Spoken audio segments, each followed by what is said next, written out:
प्रदेश में विधानसभा चुनाव की तैयारियां जोरों पर हैं। बीजेपी लगातार कार्यकर्ताओं और पदाधिकारियों के साथ बैठक कर चुनावी रणनीति तैयार कर रही है और कांग्रेस पर निशाना भी साध रही है। दरअसल सोनीपत बीजेपी कार्यालय पहुंचे पंचायत मंत्री महिपाल ढांडा ने कार्यकर्ताओं और पदाधिकारियों के साथ बैठक की और कांग्रेस पर जमकर निशाना साधते हुए कहा कि चोर कौन है, ये प्रदेश की जनता को अच्छी तरह पता है।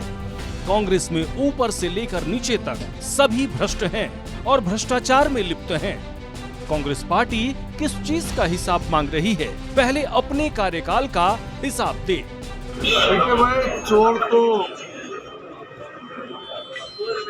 कौन है कौन नहीं सारी दुनिया में बेरा, मगर एक बात बताओ, सास तो बोले बोले छलनी भी बोले। सो चूहे खा के बिल्ली हजको चली। सारा खानदान कांग्रेस का एडी से लेकर चोटी तक करप्शन में मरा पड़ा, भरा पड़ा, मुकदमे में फंसा पड़ा। ऐसे लोग हिसाब मांग रहे हैं। भाई किस चीज का हिसाब मांग रहे हो? क्या कर दिया? जाओ ना, कोई उजागर करो, कोई एक आधा कोई मारा भी। तुमने कहाँ से रोए?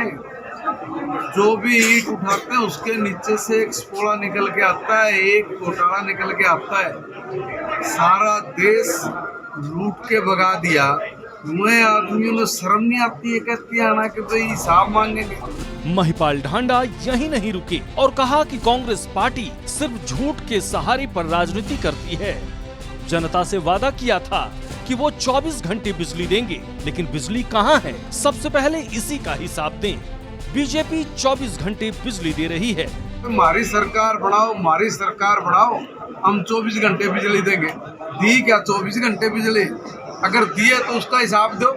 हमारी सरकार बनी, हमने दी ना 24 घंटे बिजली। हरियाणा में किसानों की लाखों रुपए में जमीन दलालों के जरिए खरीदी गई और फिर उसे करोड़ों रुपए में बेच दिया गया। किसानों के साथ सबसे बड़ा धोखा कांग्रेस पार्टी ने ही किया था। हरियाणा प्रदेश के कितने किसानों की जमीन पे सैंक्शन 4 लगा के अपने दलालों को किसानों के पास बेच कर उनकी जमीन हड़पी। उस जमीन की वैल्यू क्या है? कितने लाख करोड़ रुपए की जमीन पे आप लोगों ने हाथ साफ किया और किसान को बर्बाद किया। दे दो हिसाब। हिसाब हम कह रहे हैं आपको, हमारा भी ले लो और अपना भी दे दो। हम ये कह रहे हैं कि भाई हमने अपने जीजा जी को 1 लाख रुपए से अरबोपति बना दिया। वो सूत्र इस प्रदेश की जनता तक भी बता दो और इसका हिसाब भी दे दो।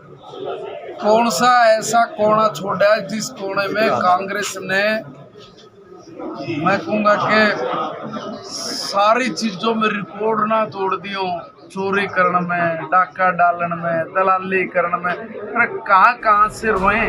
वहीं महिपाल ढांडा ने कहा कि कांग्रेस पार्टी ने दलितों के साथ अन्याय किया। आरक्षण की बात कहकर अब आरक्षण को ही खत्म कर दिया। कर्नाटक में ओबीसी और एससी का आरक्षण खत्म कर कांग्रेस ने मुसलमानों को दे दिया और कहा कि मुसलमानों का हक सबसे पहले है। कांग्रेस पार्टी इस बात का हिसाब जनता को दे। लोगों के बीच जाकर कांग्रेस के नेताओं ने कहा कि संविधान को बीजेपी पार्टी खत्म कर देगी, लेकिन संविधान को खत्म करने का सबसे पहला काम कांग्रेस पार्टी ने ही किया था। फर्जी घोषणाएं करके, फर्जी नारे लगा के लोगों को बहका लिया।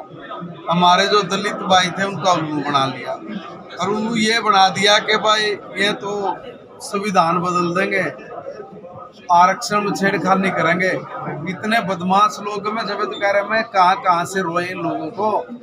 आरक्षण इन्होंने खत्म करना था, इसलिए आरक्षण का मुद्दा देकर हमारे सिर पर ठिकरा फोड़ लगे। ये बताओ आरक्षण इन्होंने क्यों खत्म कर दिया?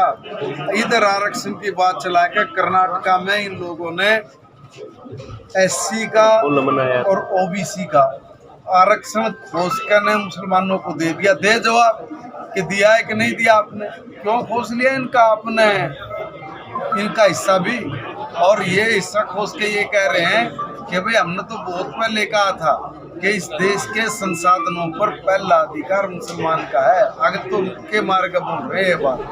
बहरहाल जैसे जैसे विधानसभा चुनाव की तारीख नजदीक आती जाएगी, वैसे वैसे पक्ष और विपक्ष एक दूसरे पर और हमलावर होते जाएंगे।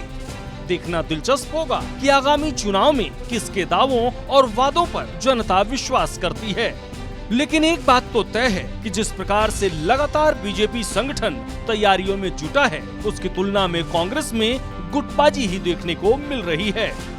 सूर्या समाचार के लिए सोनीपत से सन्नी मलिक की रिपोर्ट।